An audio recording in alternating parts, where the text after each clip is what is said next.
Seorang wanita tunawisma menolong seorang anak kecil tanpa tahu bahwa anak itu adalah putra seorang miliarder. Dan ketika sang ayah menyaksikan kejadian itu, ia membuat keputusan yang akan mengubah hidupnya selamanya. Sari duduk di bangku beton kecil di pinggir taman, menatap kosong ke kejauhan sambil menyilangkan tangan untuk melindungi diri dari dinginnya udara sore. Ia mengenakan hoodie tua yang sudah robek di bagian siku dan celana yang warnanya sudah tak bisa dikenali lagi. Perutnya lapar, tapi ia berusaha untuk tidak memikirkannya.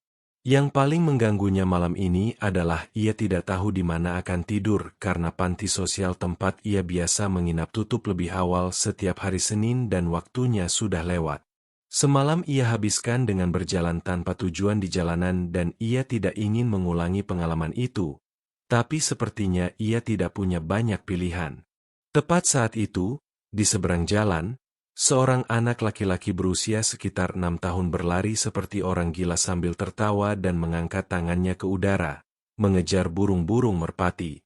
Tiba-tiba ia tersandung akar pohon yang menyembul dari trotoar dan jatuh tersungkur dengan keras. Sari langsung melompat berdiri tanpa berpikir. Ia bukan satu-satunya yang melihat kejadian itu, tapi ia satu-satunya yang menghampiri. Anak itu menangis dan mengusap matanya dengan ketakutan. Dahinya tergores dan tali sepatunya benar-benar terlepas. Sari berjongkok tanpa mendekat terlalu dekat dan berbicara dengan tenang kepadanya tanpa ragu sedikitpun, karena ia melihat makhluk kecil yang membutuhkan pertolongan. Orang-orang di sekitar tampak ketakutan melihatnya mendekat, seolah-olah kekotorannya membuatnya berbahaya.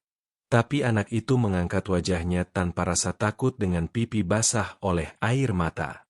Sari dengan hati-hati membersihkan debu dari celananya dan bertanya apakah ia baik-baik saja. Anak itu hanya mengangguk sambil terus terisak pelan. Ia melihat salah satu tali sepatu anak itu kusut begitu parah sehingga jika ia berdiri pasti akan jatuh lagi. Maka tanpa berkata apa-apa ia membungkuk lebih rendah. Dengan hati-hati mengambil sepatunya dan mulai mengikat tali sepatu itu. Anak itu berhenti menangis sejenak dan menatapnya tanpa bergerak. Dan ketika Sari selesai dengan sepatu pertama, ia beralih ke sepatu kedua dengan penuh perhatian seolah-olah itu adalah hal yang sangat penting. Dan memang begitulah adanya. Yang tidak diketahui Sari adalah bahwa beberapa meter di belakangnya, di dalam mobil gelap yang terparkir di pinggir taman, seorang pria sedang mengawasinya. Hendra dengan setelan abu-abunya keluar dari mobil beberapa detik setelah melihat putranya berlari terlalu jauh dan ia mengawasinya dari kejauhan. Tapi ketika melihat anaknya jatuh, jantungnya berdetak lebih kencang. Ia sudah hendak berlari ketika melihat orang lain lebih dulu sampai. Dan ketika menyadari bahwa itu adalah seorang wanita tunawisma, ia sempat ragu sejenak. Tapi setelah melihat cara wanita itu memperlakukan Bayu, keraguannya hilang. Hendra tidak berkata apa-apa dan tetap berdiri mengamati bagaimana orang asing ini membantu putranya seolah-olah sudah mengenalnya. Bukan dengan rasa kasihan atau terburu-buru, melainkan dengan kelembutan. Saat itulah ia mendengar tawa putranya. Bayu yang masih dengan pipi basah oleh air mata. Terkikik ketika Sari selesai mengikat simpul terakhir karena ia membuat wajah lucu dan anak itu tidak bisa menahan tawanya. Sari bertanya dengan suara tenang apakah ia sudah merasa lebih baik. Anak itu mengangguk lagi dan menunjuk ke arah mobil sambil berkata bahwa itu ayahnya. Sari berbalik dan membeku ketika melihat Hendra sudah berjalan ke arah mereka. Tinggi, berpakaian rapi, dengan wajah serius tapi sama sekali tidak marah. Justru sebaliknya. Ketika mendekat, ia berjongkok di samping putranya dan dengan cepat memeriksanya. Bertanya apakah ia terluka sambil melihat dahinya. Tapi Bayu menjawab bahwa wanita itu sudah menyembuhkannya sambil menunjuk ke Sari. Sari menundukkan pandangannya, tidak tahu harus pergi atau tinggal karena ia merasa sudah melakukan apa yang seharusnya dan sekarang ia tidak punya urusan lagi di sini.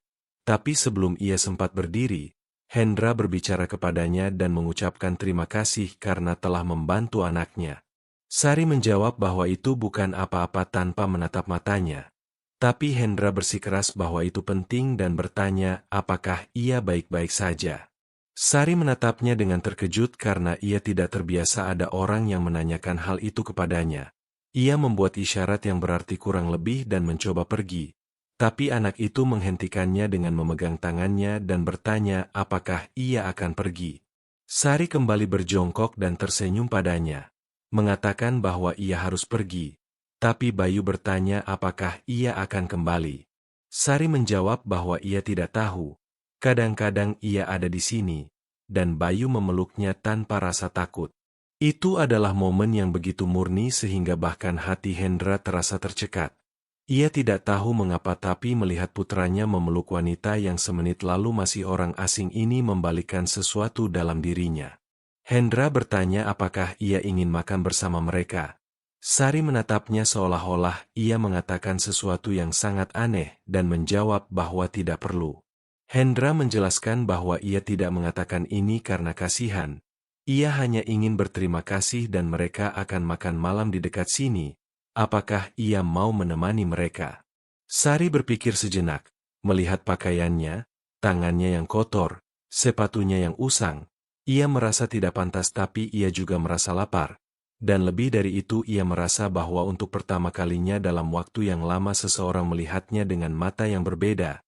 Bukan sebagai masalah, bukan sebagai sampah, tapi hanya sebagai manusia. Hendra tidak memaksa dan menunggu dalam diam. Akhirnya Sari setuju tapi meminta jangan yang mahal. Bayu melompat kegirangan dan menggenggam tangannya seolah-olah mereka sudah berteman seumur hidup. Sari tidak bisa menahan senyumnya saat mereka berjalan menuju mobil. Orang-orang menatap mereka dengan bingung. Seorang pria berpakaian rapi, seorang anak yang tersenyum, dan seorang wanita dengan pakaian kotor dan rambut yang diikat asal-asalan. Tapi tidak seorang pun dari ketiganya yang peduli karena saat itu satu-satunya yang penting adalah bahwa sesuatu yang tidak direncanakan siapapun mulai berubah. Sari tidak kembali ke taman keesokan harinya maupun lusanya karena setelah makan malam itu ia merasa aneh. Ia makan dengan baik memang, tapi campuran makanan hangat, perhatian, dan kata-kata baik meninggalkan kekacauan di kepalanya karena ia tidak terbiasa dengan semua itu. Ia berpikir bahwa setelah ini ia tidak akan pernah bertemu mereka lagi, bahwa anak itu akan melupakannya dalam beberapa hari seperti semua orang melupakan apa yang tidak menguntungkan mereka untuk diingat. Tapi ternyata tidak demikian. Hendra juga tidak melupakan. Malam itu sambil menatap televisi tanpa benar-benar memperhatikannya, ia terus memutar semuanya di kepalanya karena ada sesuatu dalam diri wanita itu yang menarik perhatiannya. Bukan pakaiannya. Bukan cara bicaranya, bukan karena ia cantik, tapi sesuatu yang lain yang tidak bisa ia jelaskan. Dan ada juga Bayu. Sejak ibunya meninggal ia tidak pernah dekat dengan siapapun, tidak dengan pengasuh manapun, tidak dengan guru manapun, bahkan tidak dengan psikolog yang direkomendasikan kepada mereka. Tapi dengan Sari terjadi sesuatu yang berbeda karena ia tidak hanya menerimanya, ia mencarinya. 3 hari berlalu sebelum Hendra membawa Bayu ke taman lagi karena anak itu tidak mau pergi ke tempat lain dan hanya bertanya tentang wanita baik itu. Begitu ia memanggilnya. Hendra tahu ia tidak bisa menjanjikan apa-apa tapi sesuatu di dalam dirinya mengatakan bahwa mungkin mereka akan melihatnya lagi. Jadi ia membawa putranya tanpa banyak bicara dengan harapan kebetulan akan melakukan tugasnya. Sari ada di sana tapi tidak di bangku tempat ia biasa duduk. Kali ini ia berdiri di dekat warung makanan membantu seorang wanita yang menjual pempek panas. Ia meminta izin untuk membantu membawa nampan dengan imbalan makan malam. Bu Yanti si pemilik warung setuju karena ia mengenalnya dan tahu bahwa ia tidak mengganggu siapapun. Bayu melihatnya lebih dulu daripada ayahnya. Ia melompat keluar dari Toyota hampir tanpa menunggu pintu dibukakan dan berlari langsung ke arahnya. Sari langsung berjongkok ketika melihatnya berlari dan hampir jatuh bersama nampannya. Anak itu bergelantungan di lehernya seolah-olah sudah mengenalnya seumur hidup dan berteriak bahwa ia kembali sambil tersenyum lebar. Sari tertawa karena tidak mungkin untuk tidak tertawa dan bertanya apakah ia juga juara. Ia pikir anak itu sudah melupakannya. Tapi Bayu menjawab dengan semua keseriusan anak berusia 6 tahun bahwa ia mencarinya. Hendra mendekat dari belakang dengan langkah tenang. Sari melihatnya dan sedikit gugup bukan karena takut tapi karena tidak tahu apakah pantas baginya untuk menunjukkan emosi. Ketika melihatnya, Hendra mengangguk sebagai salam seperti kepada kenalan lama dan ia membalas dengan isyarat yang sama. Hendra berkata terima kasih karena tidak menghilang. Sari menjawab bercanda bahwa ini bukan untuknya. Ini karena Bu Yanti mengizinkannya membawa nampan dan ia sedang membayar pempeknya. Hendra langsung berkata bahwa ia akan membayar untuknya tapi Sari menolak, dan bilang jangan bahkan berpikir tentang itu karena ini akan ia dapatkan sendiri. Hendra tersenyum karena ia menyukai cara bicara langsung tanpa filter ini. Ia tidak terbiasa dengan itu karena kebanyakan orang yang ia temui dalam kehidupan sehari-hari menimbang setiap kata. Hendra bertanya apakah Sari punya waktu beberapa menit karena Bayu ingin mengajaknya bermain dan mendorong ayunan. Katanya ia mendorong lebih baik daripada ayahnya. Sari tertawa dengan tawa yang keluar secara alami tanpa usaha. Ia memberikan nampan kepada Bu Yanti yang sudah kembali dan minta izin sebentar. Ia setuju tapi hanya sebentar karena setelah itu ia harus menyapu. Taman hampir kosong. Matahari mulai bersembunyi dan angin dingin menggerakkan dahan-dahan pohon. Bayu naik ke ayunan dengan seluruh energi dunia. Sari mendorongnya kuat tapi selalu memastikan ia tidak terlalu tinggi. Hendra mengamati mereka dari bangku dengan tangan disilangkan dan bersandar seolah-olah ia punya semua waktu di dunia. Setelah beberapa menit Bayu lelah dan pergi mencari bola yang ditinggalkan seseorang, Sari duduk di samping Hendra tanpa benar-benar merencanakannya. Ia berkeringat dan berdebu dan lagi-lagi merasa tidak pada tempatnya tapi sesuatu menahannya di sini. Hendra bertanya apakah ia selalu datang ke taman ini. Sari menjawab kalau bisa. Tidak selalu ada suasana hati untuk melihat orang. Hendra mengatakan ia mengerti dan keheningan menggantung yang tidak terasa canggung. Keduanya memperhatikan anak itu bermain dan ada sesuatu yang tenang dalam momen itu yang tidak bisa dijelaskan oleh keduanya tapi terasa benar. Sari tiba-tiba bertanya apakah ia punya anak. Hendra menjawab hanya Bayu dan ibunya meninggal 2 tahun lalu. Sari menyatakan turut berduka dan mengatakan bahwa ia juga punya titik. Ia menundukkan pandangannya bukan karena sedih tapi karena tidak tahu apa lagi yang harus dikatakan. Hendra mengamatinya dari sudut mata. Ia penasaran siapa sebenarnya wanita ini dan bagaimana ia sampai hidup seperti ini. Ia belum berani bertanya tapi ia ingin tahu lebih banyak. Sari berkata bahwa ia selalu berpakaian seperti akan pergi ke rapat. Hendra tertawa pendek dan menjawab bahwa itu kebiasaan karena ia bekerja di perusahaan yang memproduksi suku cadang industri dan harus berlarian sepanjang hari. Sari berkomentar kedengarannya membosankan dan Hendra mengiyakan. Mereka kembali terdiam. Bayu berlari kembali dengan bola di tangan dan menyerahkannya kepada Sari sebagai hadiah lalu berlari ke perosotan. Sari memegang bola itu dan tersenyum, mengatakan bahwa anak ini istimewa dan ia tidak tahu bagaimana menjelaskannya tapi ada sesuatu dalam dirinya. Hendra menjawab bahwa dalam dirinya banyak dari ibunya sambil menatap ke kejauhan. Sari menatapnya lagi kali ini lebih perhatian. Hendra bukan tipe ayah yang sibuk dan tidak peduli atau tipe orang kaya sombong yang pernah ia temui sebelumnya. Ada sesuatu yang retak di dalam dirinya sama seperti dalam diri Sari, dan meskipun mereka tidak membicarakannya, hal itu membuat mereka serupa. Perpisahan mereka berlangsung cepat. Sari mengembalikan bola kepada Bayu dan berjanji bahwa mungkin ia akan melihatnya di lain hari. Hendra menanyakan namanya dan ia menyebutkannya tanpa berpikir. Sari katanya, tapi tidak ada yang memanggilnya begitu. Hendra menjawab dengan menyebutkan namanya seolah itu perlu. Tapi Sari bilang ia sudah tahu karena si jagoan sudah memberitahunya, dan mereka berdua tertawa. Kemudian ia pergi tanpa mengucapkan selamat tinggal seolah tidak ingin memberi arti terlalu besar pada momen itu. Tapi saat berjalan kembali ke warung pempek ia tidak bisa menahan diri untuk menoleh dan melihat mereka lagi. Bayu mengirimkan ciuman jarak jauh kepadanya dan ia menangkapnya di udara lalu menyimpannya di hati saat tidak ada yang melihat. Sabtu pagi matahari sudah terasa panas sejak pagi. Taman penuh dengan keluarga, balon, musik pelan dari speaker yang ditinggalkan seseorang, dan anak-anak berlarian ke sana kemari. Sari berjalan perlahan di antara pepohonan tanpa terburu-buru.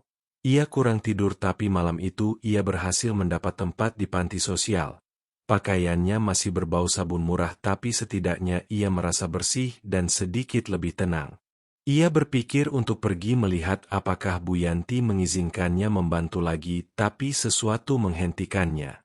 Beberapa meter di dekat area bermain ia mendengar suara kecil yang familiar memanggil namanya.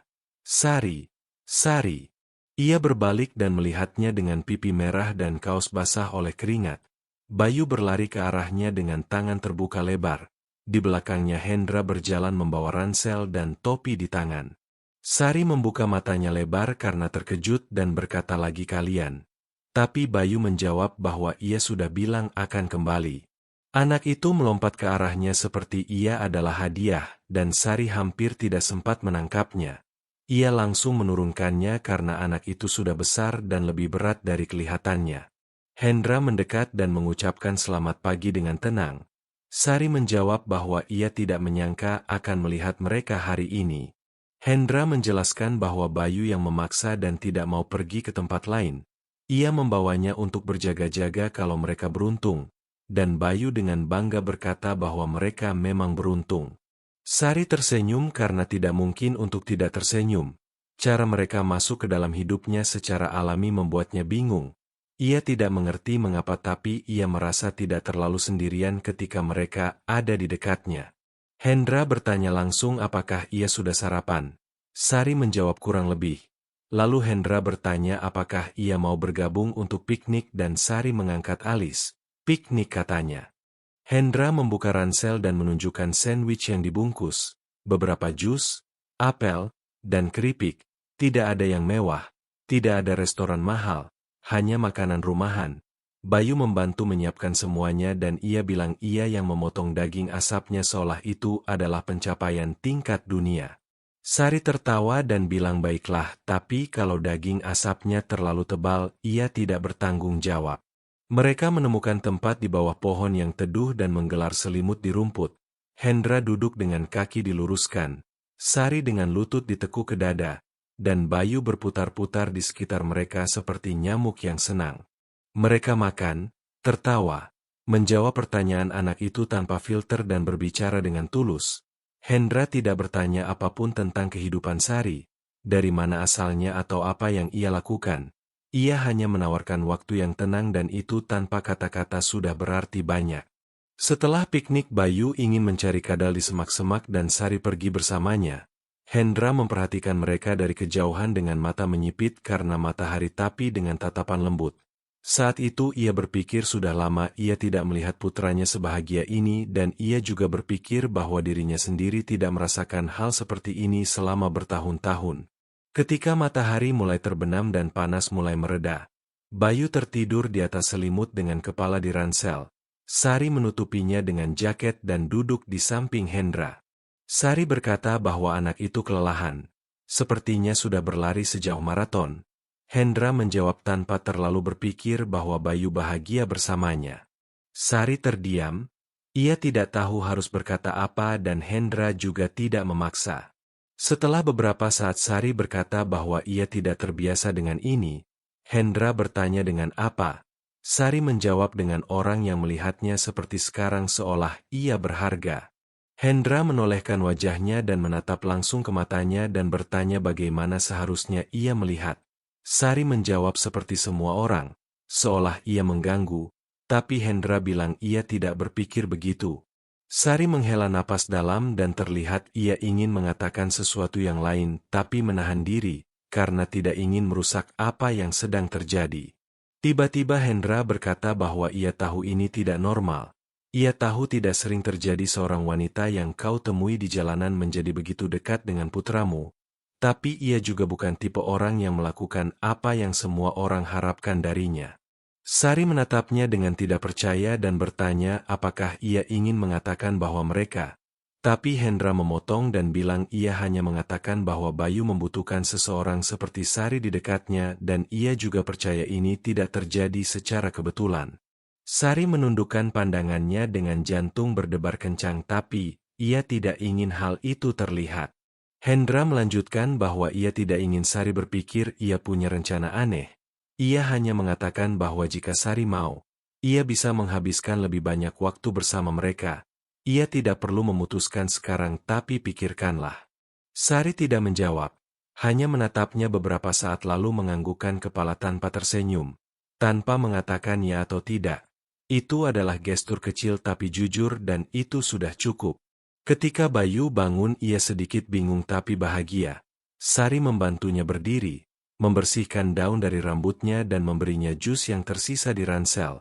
Anak itu menatapnya seperti anggota keluarga seolah ia selalu ada di sana. Sebelum berpisah Hendra menawarkan untuk mengantarnya dengan mobil tapi ia menolak seperti biasa dan bercanda bahwa jika orang melihatnya keluar dari mobil seperti milik Hendra mereka tidak akan percaya ia tidak mencuri apapun. Hendra bilang baiklah, tapi setidaknya izinkan ia mengantarnya sedikit. Ia berjalan bersamanya dan Bayu sampai pintu masuk taman dan di sana mereka berpisah. Anak itu memeluknya erat lagi dan meminta janji bahwa ia akan kembali besok. Sari tidak menjanjikan apapun tapi ia berniat melakukannya. Sebelum pergi Hendra meminta nomor telepon. Sari mengeluarkan kertas kusut dari sakunya dan bilang ia tidak punya ponsel tapi ini nomor panti sosial tempat ia kadang tinggal. Jika ada yang meninggalkan pesan ia akan menerimanya. Hendra bilang ia akan mencatatnya. Sari pergi dengan langkah tenang menatap ke depan tapi dengan kepala penuh pikiran. Malam itu sesuatu dalam dirinya berubah. Ia tidak tahu bagaimana menyebutnya tapi ia merasakannya. Dan di dunianya itu sudah berarti banyak. Hari Senin pagi taman hampir kosong. Hanya beberapa orang berjalan-jalan. Seorang pria berolahraga. Dan beberapa wanita mengobrol di pintu masuk. Sari duduk di bangku biasanya dengan segelas kopi yang diberikan seseorang saat ia keluar dari panti sosial. Ia tidak punya rencana untuk hari ini, mungkin pergi ke pasar mencari sesuatu untuk dikerjakan atau berkeliling mencari pekerjaan serabutan tapi ia bahkan tidak sempat berpikir dengan benar. Dari kejauhan ia melihat sosok yang sudah terasa familiar. Hendra berjalan sendirian kali ini tanpa Bayu, mengenakan kemeja putih dan kacamata hitam. Ia berjalan dengan percaya diri seolah sudah tahu akan menemukannya. Sari berkata begitu ia ada di depannya. Kamu lagi? Hendra bertanya apakah itu mengganggu dan Sari menjawab tergantung. Apakah ia membawa kopi? Hendra tertawa dan duduk di sampingnya tanpa bertanya. Ia bilang tidak tapi ia membawa ide. Sebuah ide atau lebih tepatnya tawaran. Sari menatapnya dengan curiga bukan secara khusus kepadanya tapi karena instingnya memberitahu bahwa ketika sesuatu terdengar terlalu bagus hampir selalu ada sesuatu yang aneh di baliknya. Hendra berkata langsung bahwa ia ingin mempekerjakannya. Sari bertanya apa? Hendra mengulangi bahwa ia ingin Sari bekerja untuknya. Sari bertanya apa maksudnya? Apakah ia ingin membantu dengan dokumen atau apa? Hendra menjawab ia ingin Sari menjaga Bayu. Sari mengeluarkan tawa tidak percaya. Ia pikir ini lelucon tapi melihat wajah Hendra ia sadar ia serius. Sari bilang ia gila. Hendra mengakui sedikit tapi ia juga putus asa. Bayu tidak akur dengan siapapun, tidak percaya siapapun, tidak berbicara sebanyak itu dengan siapapun seperti dengan Sari. Tapi itu tidak berarti ia bisa menyerahkan semuanya pada Sari. Hendra bilang ia tidak meminta Sari untuk membesarkannya atau menjadi ibunya. Ia hanya ingin Sari menghabiskan waktu dengannya, menemaninya, memberinya sedikit ketenangan yang ia berikan ketika mereka bersama. Sari terdiam, menyesap kopi yang sudah dingin dan berpikir bahwa ini adalah tawaran paling gila yang pernah ia terima dalam waktu lama tapi juga paling manusiawi. Sari bertanya dari mana Hendra tahu ia tidak akan mencuri sesuatu dari rumahnya atau menyakiti putranya. Hendra menjawab ia tidak tahu tapi ia percaya apa yang ia lihat. Sari bertanya apa yang ia lihat. Hendra menjawab seorang wanita yang mengikat tali sepatu anak yang tidak dikenalnya tanpa mengharapkan apapun. Itu tidak bisa dipura-purakan. Sari menggaruk dahinya dan menghela napas. Ia gugup dan tidak nyaman tapi ia juga merasakan sesuatu yang aneh di dadanya seolah sebagian dari dirinya ingin mengatakannya. Sari bertanya di mana Hendra tinggal. Hendra menjawab di kawasan villa di puncak dekat Jakarta. Sari tidak percaya dan bertanya, apakah ia ingin membawa wanita seperti dirinya ke rumah seperti itu? Hendra menjawab ya. Sari bertanya apa yang akan dikatakan keluarganya, teman-temannya, kenalan kayanya. Hendra menjawab ia tidak peduli apa yang mereka katakan. Sari menatapnya lebih dekat, ia tidak terlihat seperti pembohong, tidak seperti orang yang mengatakan hal-hal hanya untuk terlihat baik, tapi tetap saja ketakutan ada. Sari akhirnya berkata bahwa ia tidak tahu. Ia punya masa lalu Hendra yang tidak akan ia sukai. Ia sudah di jalanan bertahun-tahun. Ia melakukan hal-hal yang tidak ia banggakan. Ia bukan orang yang bisa merawat anak seperti Bayu. Hendra bertanya apakah ia pernah menyakiti seseorang. Sari menjawab tidak. Hendra bertanya apakah ia pernah mencuri. Sari menjawab ya. Hendra bertanya apakah ia masih melakukannya. Sari menjawab tidak, sudah lama tidak. Hendra bilang kalau begitu ia tidak peduli masa lalunya. Yang penting baginya adalah apa yang ia lakukan hari ini. Sari menatapnya lekat-lekat menunggu melihat tanda ejekan. Sesuatu yang membuatnya merasa bodoh karena percaya. Tapi ia tidak menemukan apapun seperti itu. Sari bertanya apa yang harus ia lakukan. Hendra menjawab menemani Bayu di sore hari, menjemputnya dari sekolah, membawanya ke taman, bermain dengannya. Apa yang sudah ia lakukan tapi dengan sedikit keteraturan.